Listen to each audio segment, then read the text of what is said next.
இப்ப பெரியாரையும் அம்பேத்கரும் ஒரே நேர்கோட்டில் நிறுத்த முடியுமா? பெரியாரையும் அம்பேத்கரையும் நேர்கோட்டில் நிறுத்தாத எவனும் மூளை உள்ளவனாக கருதக்கூடாது. மதம் ஏன் வேண்டாம் என்று சொன்னார் பெரியார். பெரியார் சொன்னா பெரியார் நீங்க உங்களுக்கு பிடிக்காது. நான் சொல்றேன், இந்து மதத்தினுடைய சாரம்சம் என்ன? பிலாசபி ஆஃப் இந்துயிசம் எடு. நாளே நாள் தானே கிரேடட் இன்இக்வாலிட்டி.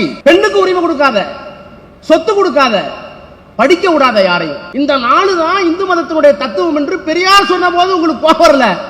அம்பேத்கர் தான் சொன்னார் புத்தகத்தில். அதனால்தான் நாங்கள் ஒரு நேர்கோட்டில் நிறுத்துகிறோம். இந்த 4 கொள்கைகளையும் ஆதரித்தது ஆரியம், அதை மறுத்தது திராவிடம், அதை மறுத்தவர் பெரியார். அது சரி என்று சொன்னவர் அம்பேத்கர். எனக்கு இருக்கிற ஒரே தலைவர் அம்பேத்கர் பெரியார் சொன்னார். தமிழ்நாட்டு மக்கள் என்னிடம் வர வேண்டாம், எனக்கும் சேர்த்து தலைவர் தமிழ்நாட்டில் இருக்கிறார் என்று அவர் சொன்னார். அந்த 2 பேத்துக்கும் பிரச்சனை இல்லை. உனக்கு என்ன பிரச்சனை? பெரியார் தமிழை காட்டுமிரான் என்று சொன்னான்னு சொல்லுவார்கள். பெரியார் ஏன் சொன்னார் என்றால், உன்னுடைய மொழி எங்க போய் நிக்குது? எல்லாம் பக்தி இலக்கியத்திலே போய் நிக்குது. இப்போ ஒரு பெரிய புராணத்தை தூக்கி பேசுறார். பிள்ளைக்கறி சமைக்க ரெடியா? பெரிய புராணத்தை பேசு. கணவனை கொண்டு போய் கூடல கொண்டு விட்டுருவீங்களா? சொந்த மனைவி விட்டு கொடுத்துருவீங்களா?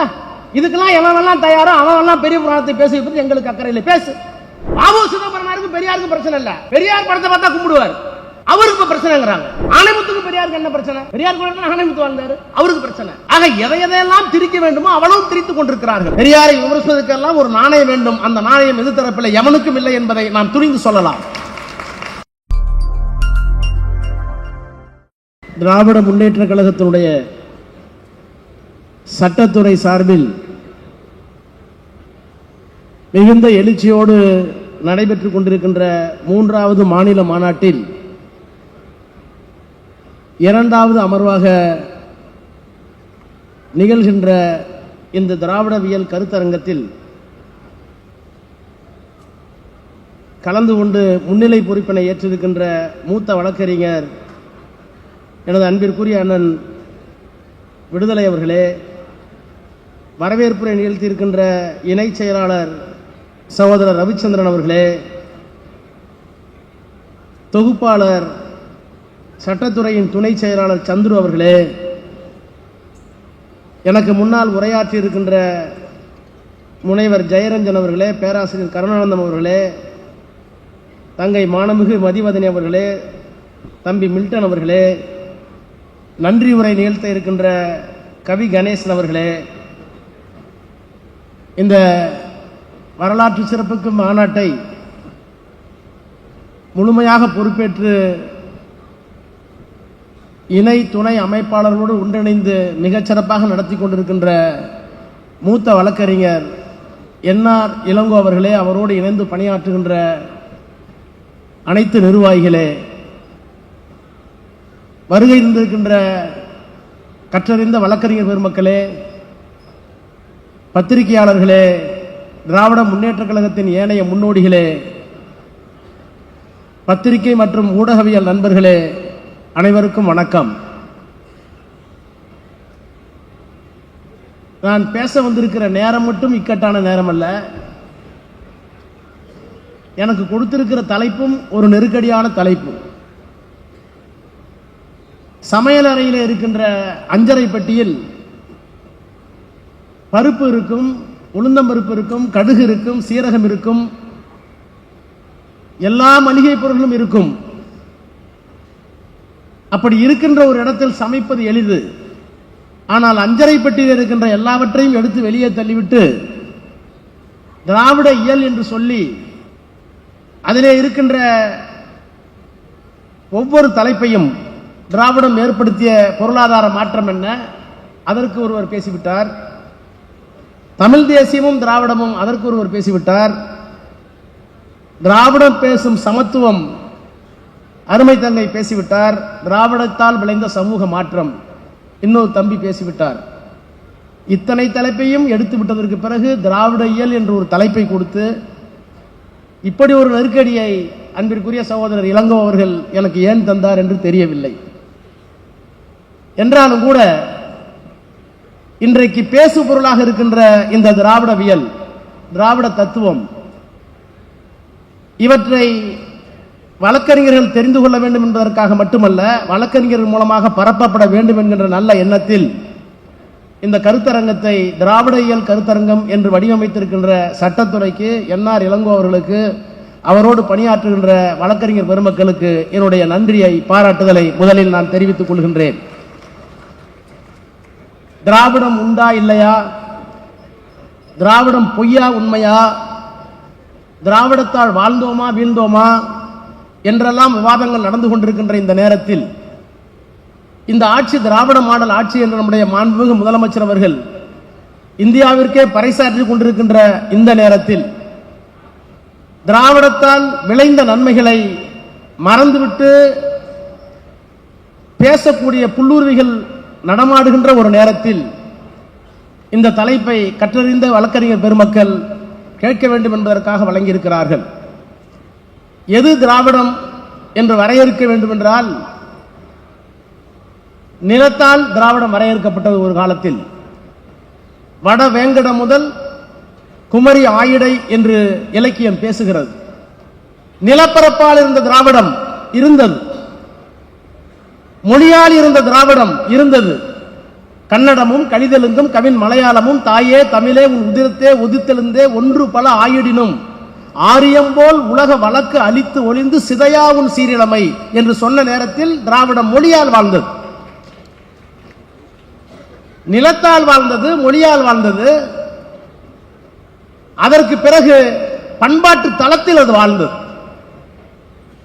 திராவிட பண்பாடு என்ற ஒரு மிகப்பெரிய பண்பாட்டை கே பிள்ளை அவர்கள் தமிழக வரலாறும் பண்பாடும் என்ற நூலிலே தொகுத்து வழங்கியிருக்கிறார். சுருங்க சொல்ல வேண்டும் என்று சொன்னால், அக்னி நம்முடைய பண்பாட்டில் இல்லை, யாகம் நம்முடைய பண்பாட்டில் இல்லை. நெருப்பை வழிபடுவது திராவிட மரபு அல்ல, அது ஆரிய மரபு. குடமுழுக்கு என்று சொன்னாலும், இறந்தவர்களை குளிப்பாட்டுவதாக இருந்தாலும், புனித நீர் ஆட்டுவதாக இருந்தாலும் தண்ணீரை பயன்படுத்துவதுதான் திராவிடம் பண்பாட்டில் இருக்கிறது. என்ன காரணம்? ஆரியம் குளிர் பிரதேசம் இருந்த காரணத்தினால் அவர்களுக்கு தீ தேவைப்பட்டது, நாம் வெப்ப பசத்தில் இருந்த காரணத்தினால் நமக்கு தண்ணீர் தேவைப்பட்டது. எனவே பண்பாட்டில் நீர் தொடங்கி சாப்பிடுகின்ற சாப்பாடு வரை பண்பாட்டில் திருமண முறையில் திராவிடம் தனி அடையாளத்தோடு இருந்தது. இப்படி நிலத்தில், மொழியில், பண்பாட்டில் எல்லா தளங்களிலேயும் திராவிடம் கண்டறியக்கூடிய ஒரு திடமான பொருளாக, வரலாறாக இருந்தது என்பதை நம்முடைய முன்னோர்கள் தொகுத்தார்கள். ஆனால் இன்றைக்கு என்ன சொல்லுகிறார்கள்? எது திராவிடம்? திராவிடம் இல்லை என்று சொல்லுகிறார்கள். ஆனால் திராவிடம் இல்லை என்று சொல்லுகிறவர்களே ஆரியம் இல்லை என்று சொல்லுகிறார்களா என்றால், நிர்மலா சீதாராமன் வரை ஆரியம் இருப்பதை ஒப்புக்கொள்ளுகிறார்கள், ஆரியவர்தனம் என்று ஒப்புக்கொள்கிறார்கள், ஆரிய சமாஜத்தை ஒப்புக்கொள்ளுகிறார்கள், ஆரியம் என்கிற வரலாற்று உண்மையை ஒப்புக்கொள்ளுகிறார்கள், ஆரியம் என்கின்ற பண்பாட்டை ஒப்புக்கொள்ளுகிறார்கள். ஆக ஆரியம் இருக்கிற காரணத்தினால் திராவிடத்தை மறுக்க வேண்டுமா? ஆரியமும் திராவிடமும் இந்த மண்ணினுடைய இரண்டு பண்பாட்டு கூறுகள் என்பதை எல்லா வரலாற்று தரவுகளோடும் நிறுவியிருக்கிறார்கள். அது பி.டி. சீனிவாச ஐயங்காரா, அதற்கு பிறகு கே பிள்ளையா, நீலகண்ட சாஸ்திரியா, வரலாற்றினுடைய எல்லா ஆசிரியர்களும் இந்த மண்ணில் இரண்டு பண்பாடு இருந்தது. ஒரு பண்பாடு தமிழை அடிப்படையாக கொண்ட திராவிட பண்பாடு, அதனுடைய கிளைமொழிகளோடு சேர்ந்து. இன்னொரு பண்பாடு சமஸ்கிருதத்தை அடிப்படையாக கொண்ட பண்பாடு. நான் இன்னும் சொல்லுகிறேன், திராவிட இயக்கம் எது, திராவிட இயல் எது என்று சொன்னால், சுருக்கமாக நான் சொல்ல வேண்டும் என்று சொன்னால் பலருக்கு குழப்பம் வரும். எப்போது பெரியார் வந்தார்? பெரியார் தமிழை காட்டுமிராண்டி என்று சொன்னார். அப்படி சொன்னா அண்ணாவை ஏற்றுக்கொண்டாரா? அண்ணா பெரியாரை விமர்சித்தது இல்லையா? சட்டமன்றத்தில் பெரியாரை பேசியது இல்லையா? இவையெல்லாம் இன்றைக்கு இருக்கின்ற புல்லுருவிகள் குறுக்குத்தனமான கேள்வி. பெரியாரை விமர்சிப்பதற்கெல்லாம் ஒரு நாணயம் வேண்டும். அந்த நாணயம் எது தரப்பில்லை, எவனுக்கும் இல்லை என்பதை நாம் துணிந்து சொல்லலாம். பெரியார் சொன்னார், என் நிலைகளை நான் மாற்றியிருப்பேன். பெரியார் சொன்னார், என் நிலைகளை நான் மாற்றியிருப்பேன், பொய் சொல்லி இருப்பேன், ஆனால் எதையும் எனக்காக செய்ததில்லை, இந்த மக்களினுடைய இழிவு போக வேண்டும் என்பதற்காக செய்திருப்பேன். அவர் ஒன்று நிலைகளை மாற்றி இருக்கிறார், பொய் சொல்லி இருப்பார். ஆனால் அவர் பார்க்க விரும்பிய சமுதாயம் எதுவோ அதற்காக அதை பயன்படுத்தினார். பெரியாருக்கு இருக்கிற மிகப்பெரிய அடையாளம் எது?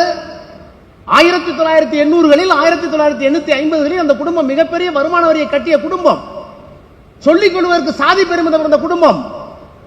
அவரே சொன்னாராம், நான் மைனராக இருந்தேன் ஒரு காலத்தில். அதை சொன்னதால் அவரை கொச்சைப்படுத்துகிறார்கள், சொல்லாமல் நீங்கள் என்ன அயோக்கியத்தனம் பண்ணி கொடுக்கிறீர்கள் எங்களுக்கு தெரியும்.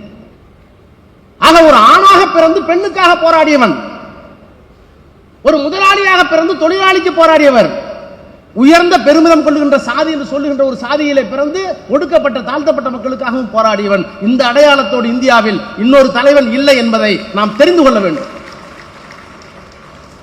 அப்ப திராவிடம் எங்கே வருகிறது? நிலம், மொழி, பண்பாடு எல்லாம் வருகிறதாக இருந்தாலும் இன்றைக்கு திராவிடம் எப்படி இருக்கிறது என்பதை நம்முடைய மாண்புமிகு முதலமைச்சர் முத்துவேல் கருணாநிதி ஸ்டாலின் அவர்கள் சொன்னார்.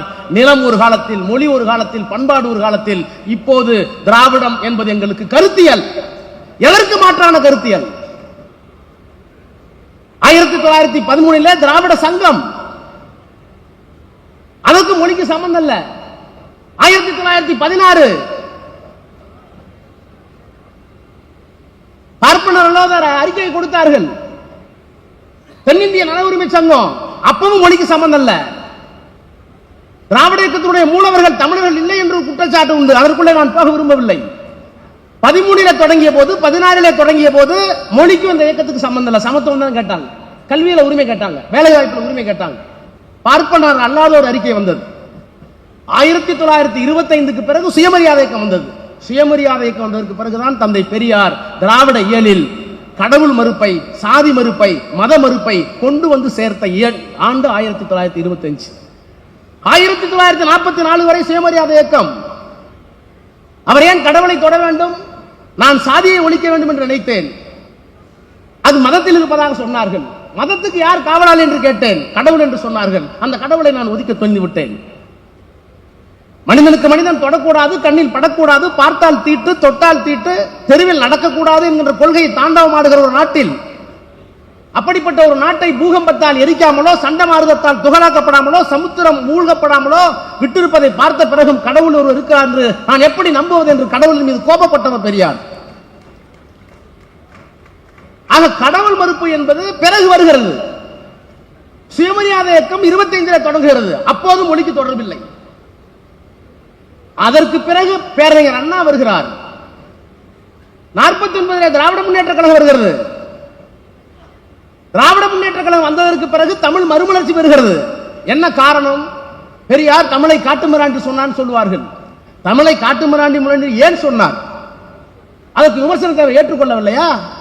பெருஞ்சித்திரனார் சொன்னார், பெரியார் தான் எனக்கு தலைவர், இந்த சமூகத்தை உயிர்க்க வந்த ஒரே தலைவர் அவர்தான், அவரை விட்டால் தமிழர்களுக்கு நாதி இல்லை, சூத்திரப்பட்டம் ஒழிய வேண்டும் என்றால், சாதி ஒழிய வேண்டும் என்றால், பாலின சமத்துவம் வர வேண்டும் என்றால் நமக்கு இருக்கிற ஒரே பேரொழி பெரியார் தான். ஆனால் மொழி அறிவில் அவர் சிறியார் என்றார். பெரியார் கோச்சுக்கல. பெரியார் ஏன் சொன்னார் என்றால், உன்னுடைய மொழி எங்க போய் நிக்குது? எல்லாம் பக்தி இலக்கியத்திலே போய் நிக்குது. இப்போ ஒரு பெரிய புராணத்தை தூக்கி பேசுறார். புள்ளகரி கொடுத்துருவீங்களா? பிள்ளைக்கறி சமைக்க ரெடியா? பெரிய புராணத்தை பேசு. கணவனை கொண்டு போய் கூடல கொண்டு விட்டுருவீங்களா? சொந்த மனைவி விட்டு கொடுத்துருவீங்களா? இதுக்கெல்லாம் எவன் தயாரோ அவன் பெரிய புராணத்தை பேசுவது எங்களுக்கு அக்கறை இல்லை, பேசு. ஆனால் எங்கே திராவிடம் இருக்கிறது என்றால், எப்போது திராவிடம் மாறுகிறது, மொழியோடு வருகிறது என்றால், எது திராவிடம் என்றால், இப்ப பெரியாரையும் அம்பேத்கரும் ஒரே நேர்கோட்டில் நிறுத்த முடியுமா? ஏன் நிறுத்த முடியுமா? பெரியாரையும் அம்பேத்கரையும் நேர்கோட்டில் நிறுத்தாத எவனும் மூளை உள்ளவனாக கருதக்கூடாது. மதம் ஏன் வேண்டாம் என்று சொன்னார் பெரியார். பெரியார் சொன்னா பெரியார் நீங்க உங்களுக்கு பிடிக்காது. நான் சொல்றேன், இந்து மதத்தினுடைய சாரம்சம் என்ன? பிலாசபி ஆஃப் ஹிந்துயிசம் எடு. நாளே நாள் தானே கிரேடட் இன்இக்வாலிட்டி. கிரேடட் இன்இக்வாலிட்டி முதல் கருத்து. இரண்டாவது கருத்து படிக்க கூடாத டெப்ரிவேஷன் ஆஃப் எஜுகேஷன். மூன்றாவது பேன் ஆன் ப்ராப்பர்ட்டி. மூன்றாவது உமன்ஸ் உரிமை, பெண்ணுக்கு உரிமை கொடுக்காத. இந்த நாளும் தான் இந்து மதத்தினுடைய தத்துவம் என்று அம்பேத்கர் சொல்லுகிறார். கிரேடட் இன்இக்வாலிட்டி ஒண்ணு இல்ல. முதலியாரிலே 3 வகை, அந்த முதலியார் இந்த முதலியார் பொண்ணு கொடுக்க மாட்டார். முக்குளத்தோர்ல 3 வகை, அந்த முக்குளத்தோருக்கு இந்த முக்குளத்தோர் பொண்ணு கொடுக்க மாட்டார். ஆதி திராவிடரில் 4 வகை, அவர் இவருக்கு பொண்ணு கொடுக்க மாட்டார். அதத்தான் கிரேடட் இன்இக்வாலிட்டி இந்து மதத்தினுடைய முதல் தத்துவம். அதற்கு பிறகு பெண்ணுக்கு உரிமை கொடுக்காத, சொத்து கொடுக்காத, படிக்க விடாத யாரையும். இந்த 4 தான் இந்து மதத்தினுடைய தத்துவம் என்று பெரியார் சொன்ன போது உங்களுக்கு கோபம் வரல. அம்பேத்கர் தான் சொன்னார் புத்தகத்தில். அதனால்தான் நாங்கள் ஒரு நேர்கோட்டில் நிறுத்துகிறோம். ஆக இந்த மதத்தை எதிர்த்தது ஆரியம், இந்த மத தத்துவத்தை கொண்டு வந்தது ஆரியம், இந்த 4 கொள்கைகளையும் ஆதரித்தது ஆரியம். அதை மறுத்தது திராவிடம், அதை மறுத்தவர் பெரியார். அது சரி என்று சொன்னவர் அம்பேத்கர். எனக்கு இருக்கிற ஒரே தலைவர் அம்பேத்கர்னு பெரியார் சொன்னார். தமிழ்நாட்டு மக்கள் என்னிடம் வர வேண்டாம், எனக்கும் சேர்த்து தலைவர் தமிழ்நாட்டில் இருக்கிறார் என்று அவர் சொன்னார். அந்த ரெண்டு பேத்துக்கும் பிரச்சனை இல்லை. இப்ப உனக்கு என்ன பிரச்சனை? பாபு சிதம்பரனாருக்கும் பெரியாருக்கும் பிரச்சனை இல்லை. பெரியார் படத்தை பார்த்தா கும்பிடுவார், அவருக்கு இப்ப பிரச்சனைங்கிறாங்க. ஆணைமுத்துக்கு பெரியாருக்கு என்ன பிரச்சனை? பெரியார் கூட ஆணைமுத்து வாழ்ந்தாரு, அவருக்கு பிரச்சனை. ஆக எதையெல்லாம் திரிக்க வேண்டுமோ அவ்வளவு திரித்துக் கொண்டிருக்கிறார்கள். ஆக மதம் என்றால் இப்ப இதெல்லாம் விட்டுருவோம். இதெல்லாம் பெரியார் பேசுனது, அம்பேத்கர் பேசுனது. இன்னைக்கு என்ன திராவிடம்? இன்னைக்கு ஒண்ணும் இல்ல. சமத்துவம் பேசுவது யார்? ஆதிக்கத்தை ஏற்றுக்கொள்வது யார்? ஆதிக்கத்தை ஏற்றுக்கொண்டால் ஆரியம், சமத்துவத்தை பேசினால் திராவிடம், பெண்ணுரிமை பேசினால் திராவிடம், பெண் இப்படித்தான் இருக்க வேண்டும் என்று பழைய முறையை சொன்னால் ஆரியம். அதையெல்லாம் தாண்டி இப்போ ஒன்று வந்திருக்கு. அறிவியல் பேசினால் திராவிடம், மூடநம்பிக்கை பேசினால் ஆரியம். நாங்க அறிவியல் பேசுறோம். இந்த திராவிட இயல்னு சொல்லுகிற போது எங்களுக்கு என்ன பெருமை? டார்வின் எப்ப கண்டுபிடிச்சாரு? 1850 தான் டார்வின் வந்து எவாலுவேஷன் தியரி, பரிணாம கொள்கை. ஒரு உயிரி, அப்புறம் வந்து இரண்டாவது உயிரி, 2 செல், 3 செல், 4 செல், இப்படி 5 அறிவை பெற்ற இனம் எப்போது வந்தது? 1850. அதுக்கு நோபல் பரிசு கொடுத்துட்டீங்க. அந்த டார்வினுடைய தியரியை சொல்லுவதற்கு கிறிஸ்துவம் ஒப்புக்கொள்ளவில்லை. கிறிஸ்துவத்தில் தடை இருந்தது. டார்வினுடைய கொள்கையை பார்த்துவிட்டு இந்த கொள்கை எவ்வளவு உயர்ந்த கொள்கை, இவ்வளவு பெரிய தத்துவமா இருக்குன்னு சொல்லி கார்ல் மார்க்ஸ் தான் எழுதிய தாஸ் கேபிட்டல் புத்தகத்துக்கு அணிந்துரை கேட்டார் டார்வின். தாஸ் கேபிட்டலுக்கு கொடுத்தா கிறிஸ்துவம் என்னை தண்டிக்கும் என்று டார்வின் மறுத்து விட்டார். ரெக்கார்டு இருக்கு. அப்ப அறிவியல் உண்மையை சொல்வதற்கு கூட அந்த காலத்தில் முடியல. புருனோவை என்ன பண்ணாங்க? நறுரோட்ல கொளுத்துனாங்கல்ல. சூரியனைத்தான் பூமி சுற்றி வருகிறது சொல்வதற்காக புருனோ என்கின்ற அறிவியல் ஆய்வாளரை நடு ரோட்ல வச்சு கொளுத்துனீங்களே. 400 ஆண்டுகளுக்கு பிறகு போப்பாண்டவர் வந்து மன்னிப்பு கேட்டாரு, எங்களுடைய மதம் தவறளித்து விட்டதுன்னு. ஒரு போப்பாண்டவருக்கு ஒரு நாணயம் இருக்குல்ல. எங்களுடைய மதம் கிறிஸ்தவம் 400 ஆண்டுகளுக்கு முன்னால் ஒரு அறிவியல் அறிஞனையை உண்மையை சொன்னதற்காக கொன்று விட்டோம், எரித்து விட்டோம், மன்னிப்பு கேட்கிறோம். அது மாதிரி ஒரே ஒரு சங்கராச்சாரி கேட்டிருக்காரா? ஒரே ஒரு சங்கராச்சாரி கேட்டிருக்காரா? தீண்டாமை சமகரமானது, தீண்டாமை இருக்கத்தான் வேணும், பெண்களுக்கு சொத்துரிமை கொடுக்காது என்றெல்லாம் எழுதிய சங்கராச்சாரி யாராவது ஒருவர்? சரி, செத்து போன விடு, உயிரோடு இருக்கிற ஒரு ஆள் அம்மா எங்க தாத்தா பண்ண சங்கராச்சாரி தப்புன்னு சொல்றானா? சொல்றது இல்லையா? அது ஆரியம், இது திராவிடம். அப்போ மூட நம்பிக்கை வேறு, அறிவியல் வேறு. நாங்க அறிவியலை பற்றி பேசுறோம். நான் இப்ப பேசல, நான் டார்வின் சொல்லி தந்தது காரணம் இருக்கு. 1850 டார்வின் கொள்கை. ஆனால் 2000-3000 ஆண்டுகளுக்கு முன்பால் தொல்காப்பியம் சொல்லுகிறது, ஒன்றறிவதுவே உற்றறிவதுவே, இரண்டறிவதுவே அதனோடு நாக்கே, மூன்றறிவதுவே அதனோடு மூக்கே, நான்கறிவதுவே அதனோடு கண்ணே, ஐந்தறிவதுவே அதனோடு மனனே, செவியே, ஆறறிவதனே அதனோடு மனனே. ஒரு உயிர் எது? அமீபா எது? தொடு உணர்ச்சி மட்டும்தான். உற்றறிவதுவே. இரண்டறிவது நாக்கு மட்டும் இருக்கும். மூன்றாவது அறிவு என்ன? மூக்கு இருக்கும். நான்காவது உயிரினம் கண்ணு சேர்ந்து கொடுக்கும். 5 காது இருக்கும். 6 மனசு இருக்கும், சிந்திக்கக்கூடிய ஆற்றல் இருக்கும். இப்படித்தான் பரிமாண வளர்ச்சி என்று சொல்வதற்கு என்னுடைய பாட்டன் தொல்காப்பியனுக்கு அறிவியல் அங்கே இருந்தது. இந்த உலகம் எதை சுத்திட்டு இருக்கணும்? பூமி தான் சூரியனை சுத்தி வருது எப்ப சொன்னோம்? மாத்தி சொன்னானே. இந்த உலகம் சுத்துது யாராச்சும் ஒத்துக்கிட்டாங்களா? சுழன்றும் ஏற்பினது உலகம் என்று என் பாட்டன் சொன்னான். வள்ளுவர் சொன்னார். ஏன் அங்கெல்லாம் போக வேணாம், பக்தி இலக்கியம் எனக்கு பிடிக்காதான், மதிவதனைக்கு எனக்கு பிடிக்காதுதான். ஆனா நீங்களாம் அழுக்கிறீங்க தானே. இப்போ உங்க எவிடன்ஸ் ஆக்ட்ல என்ன? இப்போ புதிய எவிடன்ஸ் ஆக்ட் எனக்கு தெரியாது. நான் பிராக்டிஸ் பண்ணும்போது பழைய evidence act. Source of evidence என்ன? சோர்ஸ் ஆஃப் எவிடன்ஸ் 3 தான். Documentary evidence, direct evidence, customary evidence. இந்த 3 தானே. இந்தியன் எவிடன்ஸ் ஆக்ட்ல அதான் இருந்தது. எப்ப கொண்டு வந்தீங்க? 1800 கொண்டு வந்தீங்க, மெக்காலா கல்வி முறைக்கு பிறகு. ஆனா எங்க பக்தி இலக்கியத்தில் இருக்க, திருவிளையாடல் இருக்க, சுந்தரனார் இன்னொரு பேர் வந்து எடுத்திருப்பாரு. அவர் வந்து தான் கொடுத்த வாக்குறுதியை மீறி கல்யாணம் பண்ணிக்க போவார், திருமணம் பண்ணிக்க கூடாது. அவர் திருமணம் பண்ணிக்க போறார் சுந்தரர். அதை தடுத்து ஆட்டுக் கொள்வதற்கு சிவபெருமான் வர்றார். கதை போய், ஆனா எழுதி வச்ச நேரத்தில் என்ன இருக்குன்னு பாருங்க. கல்யாணம் பண்ணிக்க கூடாது என்பது ஏற்கனவே அவருக்கு விதிக்கப்பட்ட விதி. அதை தாண்டி சுந்தரர் திருமணம் செய்து கொள்ள போகிறார். ஒரு அடிமை திருமணம் செல்லக்கூடாது அப்ப இருக்கு. அப்ப சிவபெருமான் போய் சொல்றாரு, நீ எனக்கு அடிமை, திருமணம் பண்ணக்கூடாதுங்கிறாரு. நான் ஒரு பிராமணன், எப்படி நான் வந்து ஒரு அந்தனர் எப்படி பிராமணா இருக்க அடிமையா இருக்க முடியும்? நான் சூத்திரம் இல்லையே. நான் அடிமை என்பதற்கு என்ன? அப்ப கேட்கிறார் சுந்தரர், நான் அடிமையா? காட்டு. ஆட்சியில், ஆவணத்தில், அன்றி காட்சியில் மூன்றில் ஒன்று காட்டுவாய். ஆட்சியில், ஆவணத்தில், அன்றி காட்சியில் மூன்றில் ஒன்று காட்டுவாய். ஏய், 3 எவிடன்ஸ் கூட எனக்கு. தமிழை எழுதி வச்சிருக்கான். இலக்கிய முட்டாள்தனமா இருக்கலாம், ஆனால் இன்னைக்கு இருந்த நடப்பு எவிடன்ஸ் ஆக்ட் எங்கள்கிட்ட இருந்திருக்கு, அறிவியல் இருந்திருக்கு, எல்லாம் இருந்திருக்கிறது.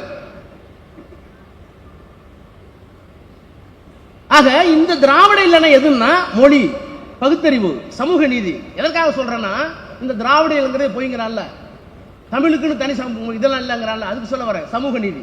அப்ப கிரேடர் இன்இக்வாலிட்டி, மதம், சாதி ஒளிந்த ஒரு தமிழ் சமுதாயம் இந்த மண்ணில் இருந்தது. அந்த மாண்பை மீட்டெடுப்பதுதான் திராவிடம். திராவிடம் என்பது வெறும் சமூக நீதி மட்டும் அல்ல. திராவிடம் என்பது நம்ம மொழிக்கான பெருமையை சேர்த்து. ஏன்னா இந்த மொழி தான் சமத்துவம் பேசினுச்சு, இந்த மொழி தான் அறிவியல் பேசினுச்சு, இந்த மொழி தான் அறிவியல் கூறுகளை கொண்டது. இது சமஸ்கிருதத்தில் இல்லை, ஆரியத்தில் இல்லை. ஆரியத்தில் இல்லாத காரணத்தினால் இது திராவிட நெறி. இந்த திராவிட நெறி தான் எங்களுக்கு அடையாளம். அதுதான் திராவிட இயல். வெறும் ரிசர்வேஷன் மட்டும் திராவிட அல்ல, வெறும் தமிழ் மட்டும் திராவிட அல்ல. இந்த மொழியும் இந்த இனமும் இந்த பண்பாட்டு கூறுகளும் சேர்ந்த ஒரு இனம் வாழ்ந்தது. அதைத்தான் I belong to Dravidian stock. When I am claiming there is a Dravidian stock, we are having something distinct, something different to offer to at large to the nation. எங்கள் இனத்திற்கு ஒரு சிறப்பு இருக்கிறது. நான் திராவிடன் என்று சொல்லிக் கொள்வதில் பெருமைப்படுகிறேன். ஏனென்றால் இந்த உலகத்திற்கு வழங்குவதற்கு எங்களிடத்திலே தனித்த அடையாளம் உள்ள வேறுபட்ட கொள்கைகள் இருக்கிறது. அந்த கொள்கை வேறு எவனிடத்தில் இல்லை என்று பொருள். எனவே இதுதான் திராவிடம், இதுதான் திராவிட நெறி, இதுதான் திராவிட இயல். எனவே நிலமாக இருந்தது, மொழியோடு இருந்தது, பண்பாட்டோடு இருந்தது. அது இப்போது எங்கே என்று கேட்கிறார்கள். இவையெல்லாம் கலந்த கலவையாக இன்றைக்கு திராவிடவியல் கருத்தியலாக இருக்கிறது. அந்த கருத்தியல் ஆரியம் சொல்லுகின்ற அனைத்திற்கும் எதிராக இருக்கிறது. எனவே திராவிட இயக்கத்தை காப்பாற்ற வேண்டிய பெரு பொறுப்பை திராவிட மாடல் ஆட்சி நடத்தி கொண்டிருக்கின்ற நம்முடைய நாயகர் மாண்புமிகு முத்துமையல் கருணாநிதி ஸ்டாலின் அவர்கள் இன்றைக்கு திராவிட மாடல் அரசு என்று முன்னெடுத்திருக்கிறார். இந்த திராவிட மாடல் அரசு மட்டுமல்ல, திராவிட கருத்தியலும் வெற்றி பெற வழக்கறிஞர் சங்கத்தையும் சேர்ந்து போராட அழைக்கிறேன். நன்றி, வணக்கம்.